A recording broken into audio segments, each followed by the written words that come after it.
So Roger Stone of Trump World, who dresses like a 1920s robber baron gangster.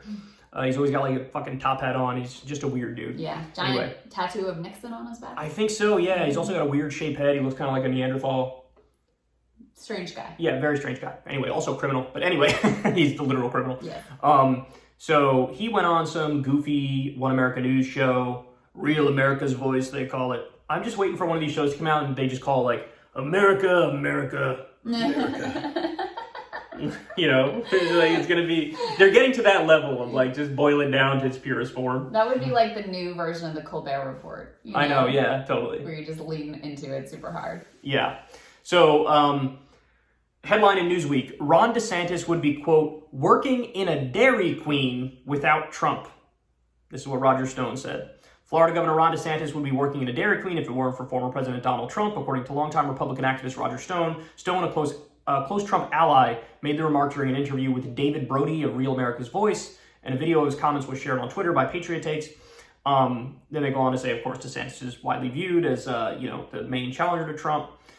Stone said that if DeSantis runs for president, quote, it would be an extraordinary act of political treachery and disloyalty. Ron DeSantis became governor solely because of Donald Trump. Stone said he was an unknown congressman. His campaign was mired in single digits. He was having fundraising problems. And then basically everybody except Matt Gaetz was not for DeSantis. They were for somebody else who was an establishment Republican. Trump came in, did a tweet, kind of shifted the winds of it. And then boom, that turbocharged the campaign of Ron DeSantis and he went on to win. Quote, otherwise he'd be working at a Dairy Queen right now.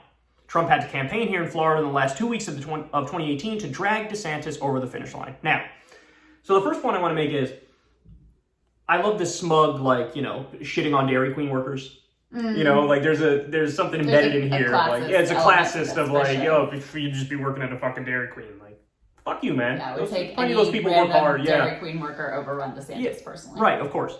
But outside of the smug classism, he's not wrong. Like, it is true that Trump sort of saved DeSantis and brought him across the finish line. He was down in the race. I don't know. I think they overstate it when they're like, oh, he was in single digits. He had no chance, bro.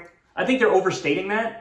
But I think it is true that DeSantis... in the primary, yeah, for sure. I don't know about in the general. I mean, ultimately, the general election, remember that was Gillum, yeah. Andrew Gillum. And it was very close, the final result. It was super close. But I don't know that Trump would, help, really, in a general election in Florida. I'm just literally not sure.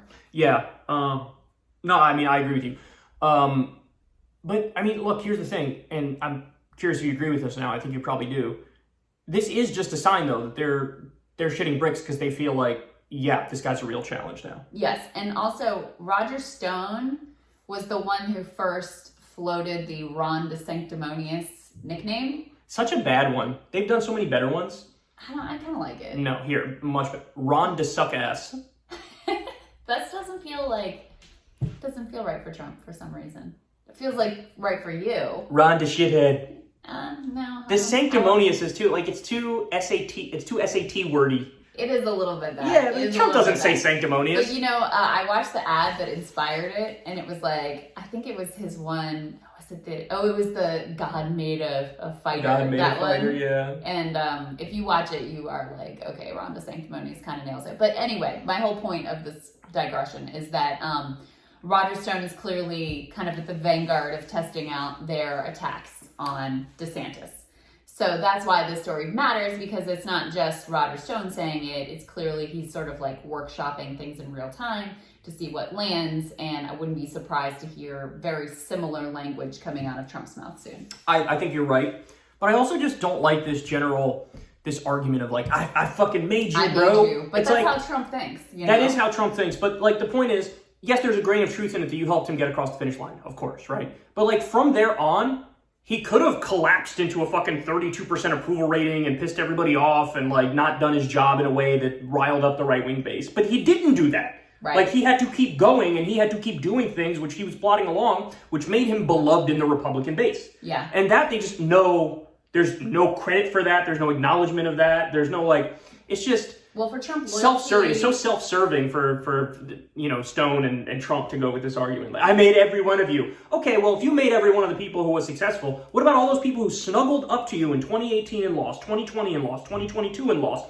The fucking Doug Mastriano in Pennsylvania, who got his fucking cheeks clapped when he should have had a fucking layup election. Yeah. What about Carrie Lake, who was up by like 5 or 6 points in the fucking average of polls, and then on election day she shits the bed. Why? Because she can't shut the fuck up about stolen election, you know, all this conspiracy theory garbage.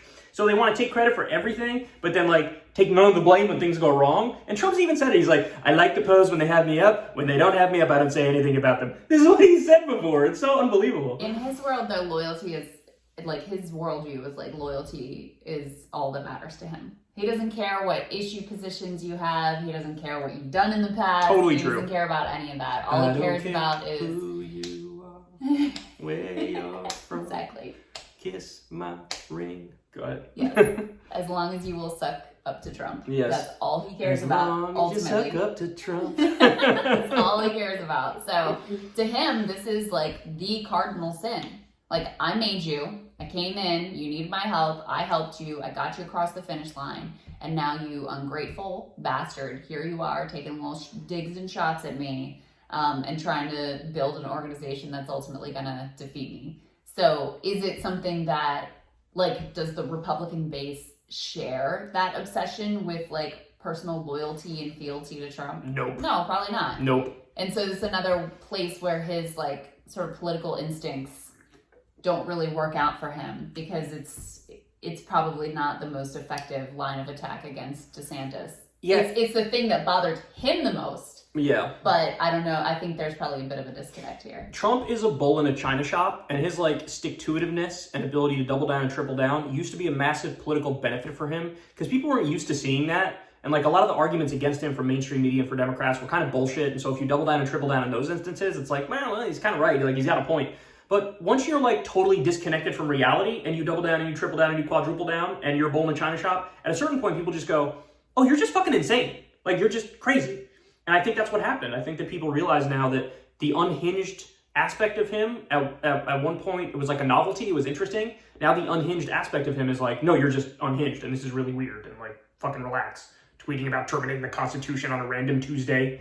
You know what I mean? Like, what are you doing? Doing anything else. That's it. Yeah, he doesn't, like, there's not even a hint of, like, you know, 2016 Trump. We've talked about this before. Yeah. I'm not going to cut your Social Security. These other Republicans are going to cut your Social Security. The Iraq War was a big fat mistake. That was a beauty. Like, he had all these things he would go to that sounded like... Well, and also he loved doing the rallies. Yeah. And they benefited him. And they loved him, yeah. Yeah, there was a lot of talk at the time, like, oh, rally, crowd size doesn't matter. Remember that whole narrative in 2016, I remember which that. was meant both to dismiss Bernie and to dismiss Trump.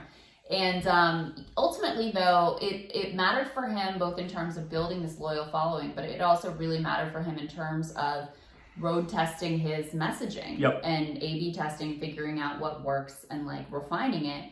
And now just like down at Mar-a-Lago and not even on Twitter anymore, on Truth Social, he's just completely cut off from siloed. Anything that any normal person might think. Totally siloed. You're 100% right. He's surrounded by... honestly, some of the dumbest people in the country, the Newsmax types, the One America News Network types, the conspiracy theorist types. I covered a story a while ago. People didn't notice this because I think they would have talked about it if they did, or maybe people are just tired of this stuff. But he was like Liz Crokin or something like that, I think her name is. She's like one of the leading Pizzagate QAnon types. Oh, yeah, she was at Mar-a-Lago giving a speech.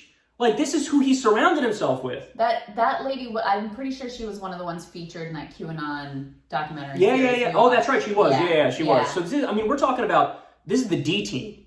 This is the D team. This is all that's left, is these, like, crazy, the Mike Lindells and the Sidney Powells of the world. How are you going to win with that? How are you going to win with that? Even Lauren Boebert won't pledge to him. She did the whole, like, I like DeSantis and I like Trump. Like, you know?